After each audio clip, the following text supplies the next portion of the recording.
I was the type of doctor who believed science solved everything, and that religion was, at most, a comfort for those afraid of death. An obstetrician, convinced atheist, armed with sharp arguments, I was always respected for my coldness in the face of suffering.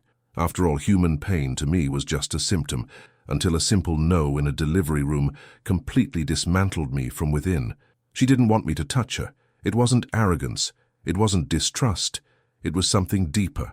And in that instant, what I thought I knew about strength, respect, and faith turned to dust. My name is Dr. Michael Thompson. I'm 55 years old, and I've been working as an obstetrician and gynecologist for over 2 decades. I was born and raised in the United States, in a family where faith was never a value, and science was always the final authority.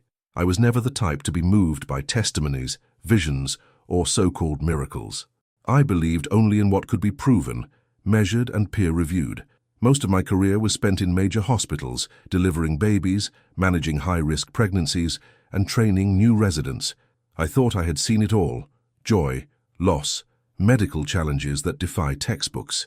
But what I never expected, not as a doctor, not as a human being, was that one silent encounter with a pregnant woman would completely unravel everything I believed about truth, about faith, and about myself. Before I continue with my testimony, write in the comments where you're watching from. I want to know how far this story is reaching, because if it found its way to you, maybe it's not just by chance. It was a cold December morning in Boston when Amina Hassan first entered my office. Navy blue hijab, serene eyes, 7 months pregnant. During 25 years treating patients, I had developed a radar for identifying types: the anxious ones, the dramatic ones, those who questioned everything. But she didn't fit into any category I knew. There was something about her presence that immediately caught my attention, not her appearance, but an inexplicable aura of tranquility that seemed to emanate from within. "Dr. Thompson," she said with a calm voice that carried no trace of nervousness, "I need a female nurse to perform the examinations." I sighed internally. Another religious complication, I thought, already calculating the delay this would cause in my tight schedule. But something about the way she spoke, without defensiveness, without aggression, just tranquil certainty, intrigued me in a way I couldn't quite explain. While we waited for Nurse Khadija, I observed Amina more carefully than I usually observed patients.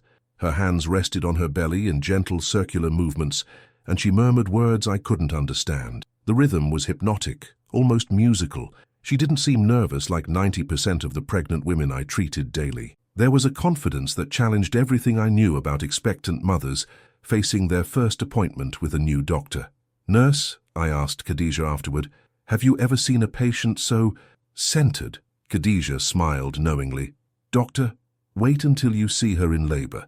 Some women have a special connection with this process that goes beyond what we learn in medical school." Her words echoed in my head for days, but I still had no idea of the profound impact this special connection would have on my life, my career, and my entire worldview. 3 months later, at exactly 2:47 a.m. on a Tuesday night, my phone rang with the sharp urgency that always accompanies emergency calls. "Dr. Thompson, this is Amina Hassan. Contractions started 4 hours ago, and they're getting stronger." When I arrived at Massachusetts General Hospital 20 minutes later, I found a scene that contradicted everything I had learned about pain management and labor in my quarter-century of medical practice. Amina was in intense contractions. The fetal monitors didn't lie, showing clear evidence of advanced labor, but there were no screams piercing the hallway, no tears streaming down her face, no desperate pleas for epidural anesthesia. Instead, she breathed deeply and rhythmically, moving her lips in whispered words that seemed to create an invisible bubble of calm around her bed. Her husband, Omar, held her hand and repeated phrases in Arabic that seemed to synchronize with her breathing pattern. "How many centimeters is she dilated?" I asked the night nurse, expecting to hear early labor numbers. 8 centimeters, doctor." But she refused any pain medication when we offered it twice. I stood there watching, genuinely fascinated by what I was witnessing. In 2.5 decades of delivering babies, through countless nights of screaming mothers and panicked fathers, I had never witnessed such profound serenity during natural labor. "Doctor?" Amina called to me between contractions, her voice steady despite the obvious intensity of her pain. "In our religion, we believe that every pain has a divine purpose. This pain brings new life into the world." Her words hit me with unexpected force. Throughout my entire career, I had always approached pain as an enemy to be conquered with medication and technology, but she seemed to embrace it as something sacred and meaningful. When her baby was born at 6:23 a.m., something fundamental inside me had shifted. But what would truly shock me to my core would come in the following weeks, when I discovered that practices I witnessed that night had roots stretching back over a millennium. 2 weeks after Amina's delivery, during what should have been a routine postnatal follow-up appointment, something extraordinary happened that would shake the very foundation of my atheistic worldview. While examining both mother and baby, standard procedure to ensure proper recovery and infant health, I noticed she meticulously followed certain practices that seemed strangely familiar, yet I couldn't immediately place where I had encountered them before. "Why does the baby always sleep on his side?" I asked, observing how carefully they positioned the infant during our examination. Omar replied with quiet confidence, "Prophet Muhammad, peace be upon him, taught 1400 years ago about the correct and safest position for babies to sleep." My blood literally ran cold as medical school memories flooded back. I had spent months during pediatric residency studying sudden infant death syndrome and how lateral or supine sleeping positions drastically reduced SIDS risks. This was cutting-edge medical knowledge I taught to residents. "And why do you follow this specific 40-day period without intimate relations?" I pressed, my scientific curiosity now fully awakened and slightly unsettled. Amina explained patiently, "Our religion guides us to respect this recovery time so my body can heal completely and avoid complications." Again, I was rendered speechless. The postpartum quarantine period, which modern obstetrics considered a recent medical discovery for preventing infections, hemorrhaging, and other serious complications, had apparently been prescribed in Islamic teachings for over a millennium. I left that appointment genuinely disturbed and intellectually challenged in ways I hadn't experienced since medical school. How could a convinced atheist, who had spent decades ridiculing religious practices as primitive superstition, suddenly discover that these same practices were scientifically sound protocols I taught as modern medical breakthroughs? My carefully constructed worldview was developing serious cracks, and I still had no comprehension of how deep and transformative these fissures would become. That night, for the first time in decades, I did something completely unthinkable for someone of my atheistic convictions. I opened Google and typed "medical teachings in Islam." What I found during that sleepless night would forever alter my relationship with faith, science, and the intersection of both. For 3 consecutive nights, I found myself diving deeper into research that systematically challenged every assumption I held about the supposed conflict between religion and scientific advancement. What I discovered during those marathon research sessions genuinely shook me to my intellectual core. The Quran and the documented teachings of Prophet Muhammad contained detailed medical knowledge that Western medicine had only discovered and validated within the last 2 centuries of scientific progress. The embryological development described in 7th century Islamic texts corresponded with stunning accuracy to the precise stages of fetal development that I routinely taught to medical residents using the most advanced ultrasound technology and microscopic imagery available. The correlation wasn't vague or metaphorical. It was scientifically specific and medically accurate in ways that seemed impossible for that historical period. But what truly staggered me was discovering that medieval Islamic medicine had developed sophisticated surgical techniques, effective anesthesia using opium-based compounds, and comprehensive hospital systems organized by medical specialties, complete with separate wards for different conditions, medical schools, and even psychiatric treatment facilities. All of this occurred while Europe was experiencing what historians call the Dark Ages, where medical treatment often involved attributing diseases to supernatural causes or divine punishment. I kept telling myself, coincidence, while scrolling through academic papers and historical documents, desperately trying to maintain my rationalistic worldview intact. But the sheer volume of these coincidences was becoming statistically impossible to dismiss. My scientifically trained mind, which had always demanded evidence-based conclusions, could no longer ignore the overwhelming data pattern emerging before me. The cognitive dissonance was becoming unbearable. Here I was, a man who had built his entire identity on scientific skepticism and atheistic rationality, confronted with evidence that a 1400-year-old religious tradition had anticipated numerous medical discoveries that I considered hallmarks of modern scientific achievement. I made a decision that night that would change everything. I would visit a mosque. Not for conversion, I was still deeply skeptical about religious faith, but purely as a scientific investigation. I needed to understand how an ancient religion could possibly contain such advanced medical knowledge. The following Friday afternoon, I found myself sitting in my car outside the Islamic Society of Boston, hands trembling slightly as I stared at the building's entrance. 55 years of life, decades spent confidently ridiculing religious beliefs as intellectual weakness, and there I was, about to voluntarily enter a place of worship for the first time since childhood Christmas services I'd attended reluctantly with my grandmother. A middle-aged man with a warm smile approached as I hesitated near the entrance. "First time visiting?" he asked, with genuine friendliness that caught me off guard. "I'm a doctor," I replied somewhat defensively, as if my medical credentials somehow justified or explained my unprecedented presence at a religious facility. "That's wonderful," he responded enthusiastically. "We have quite a few physicians in our community. Dr. Ahmad is a neurosurgeon at Brigham and Women's. Dr. Farid practices cardiology at Mass General." My first major surprise, these weren't the scientifically ignorant people I had always assumed comprised religious communities.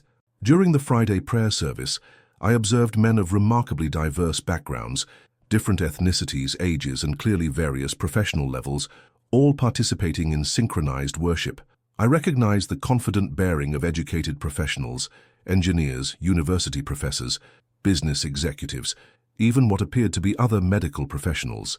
After the service concluded, Dr. Ahmad approached me directly. "Khadija mentioned you might visit us. I'm delighted you came."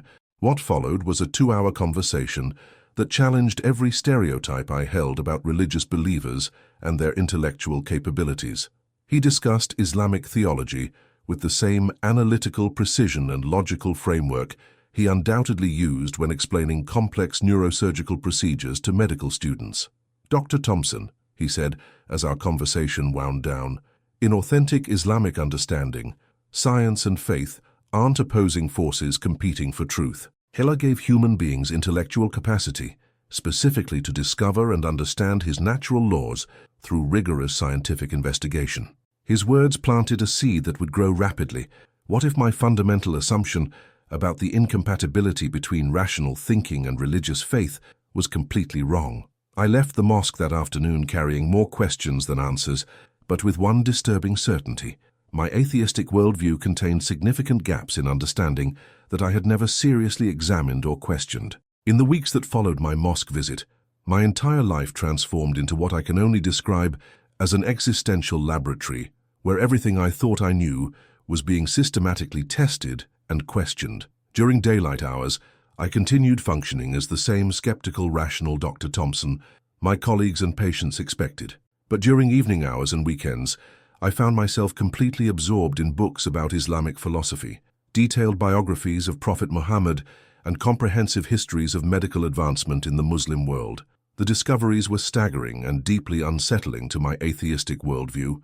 I learned that Al-Razi, a 9th-century Persian physician, had described smallpox and measles with diagnostic precision that remained medically accurate by today's standards.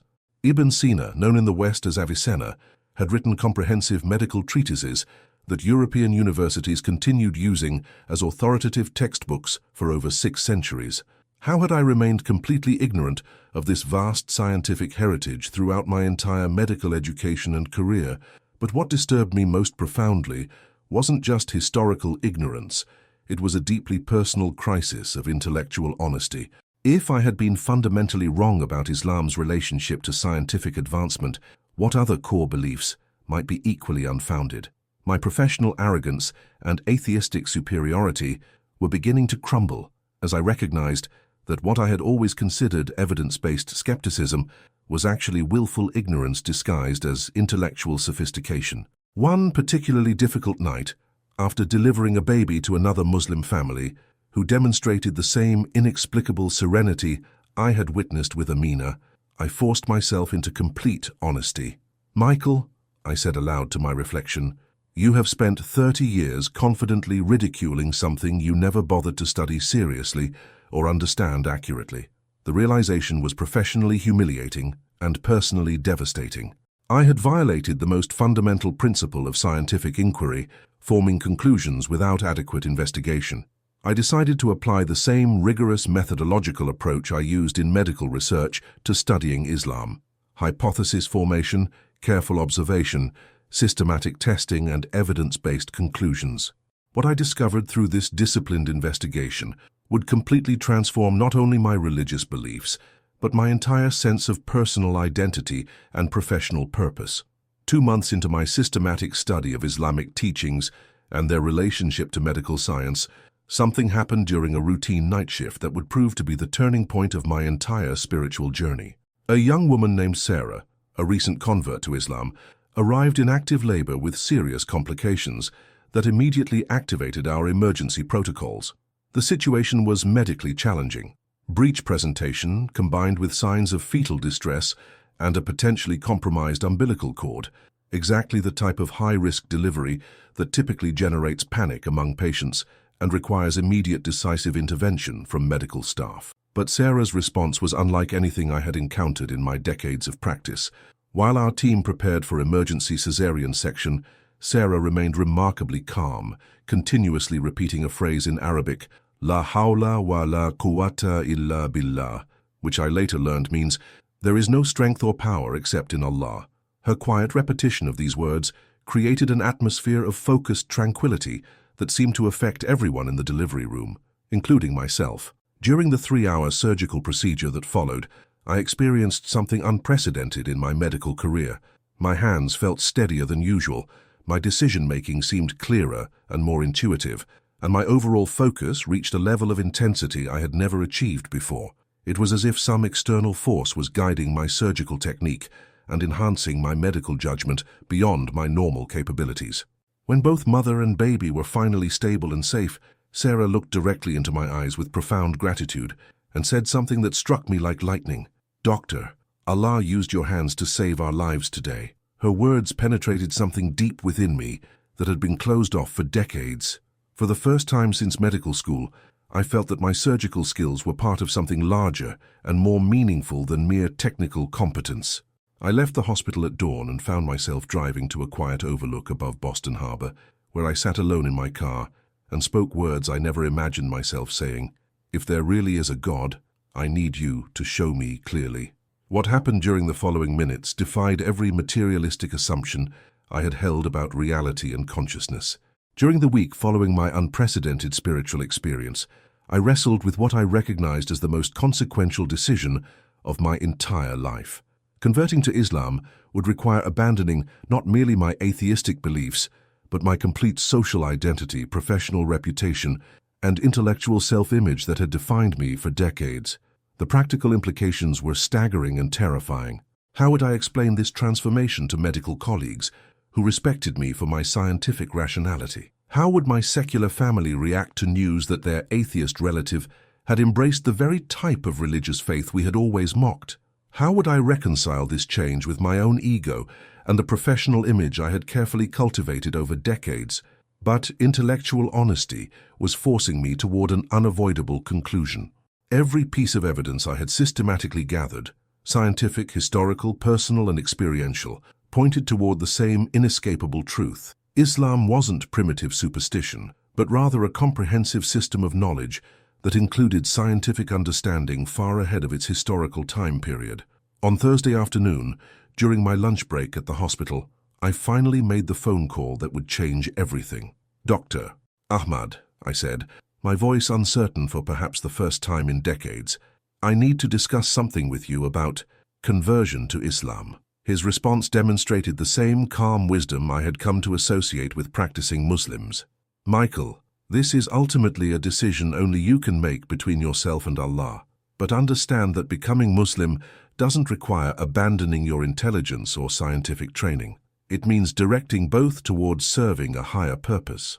That evening, alone in my home office, I created what may have been the most important document of my life, a detailed analysis of the decision before me, complete with comprehensive lists of potential consequences and benefits. Under concerns, significant social disruption, possible professional judgment from colleagues, fundamental changes to family relationships, and complete reconstruction of personal identity. Under benefits: intellectual honesty and coherence, spiritual peace and purpose, and alignment between my growing convictions and my daily actions.